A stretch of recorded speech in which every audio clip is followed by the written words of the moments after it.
Hey, you're probably wondering when that YBA video is. Well, I was gonna upload and I thought to myself, wait, these people don't know what that game is, so I'm gonna just tell you guys how the game works. I'll explain other things like damage and movesets in the videos when I actually play as that stand, but right now I'll just tell you the basics. Let's start off with stands. According to JoJo lore, they're manifestations of one fighting spirit, but in this game, it's just a weird thing you get from an arrow that will help you fight. There are two categories: non-humanoid stands, which can look like just objects or animals, sometimes something else, and then we have the humanoid ones, the ones that have bodies, heads, arms, and legs, just like humans. I say these parts because some of them don't have body parts that we have, like eyes. And each humanoid stand has access to what's called a barrage, which is just a flurry of punches.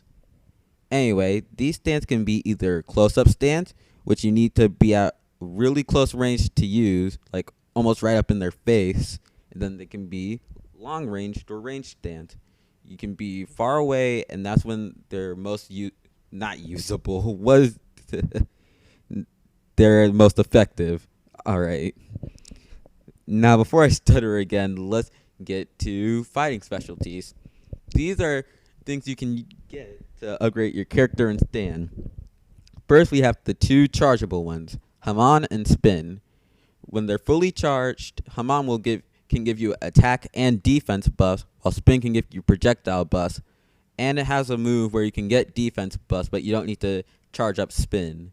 The drawback? Well, they both need to be charged. Then we have boxing, which can give you permanent HP and defense buffs, and also some boxing moves. The drawback to this one, you need to have boxing gloves to actually use the boxing moves, which is why I only got the HP and defense buffs. We have vampire, which turns you into a vampire. You get their abilities, plus for some reason you can shoot laser out of your eyes. The drawback, you're a vampire, you can't be hit by the sun or Haman. If you watch JoJo or read it, you know why. And then we have pluck, the worst one because it just lets you use a sword. And there's literally an ability in the game that's just a sword. You just use a hat. Although it does give you a lot of stun. Anyway, we have defense now.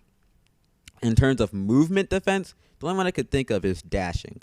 Other than that, we just have walking, running, and jumping, which I don't really see being used that much since someone can just run right up to you. Then we have blocking. But the thing is, after 9 hits, your block immediately goes down and you can just be attacked, which is bad.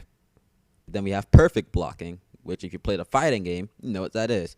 When you put your block up at the right time, then you parry the attack. And then the enemy gets stunned for a full 1/1001 second. And speaking of parrying, let's talk about Smash Ultimate real quick. Because what they did was, I don't know about the first one, but Melee, Brawl, and Fourth, they said, let's have normal parry mechanics. When you put your shield up at the right time, you parry the attack. But then we have Smash Ultimate, which thought, let's change it. When you put your shield down, you parry the attack. Why am I saying this? Because when you parry attack in the game, the Smash Ultimate sound effect will play. But anyway, that's about it. Like I said, I'll explain more when I actually play with the stand, but that's it. I'll see you guys in the video. It's about to be uploaded in like 5 seconds.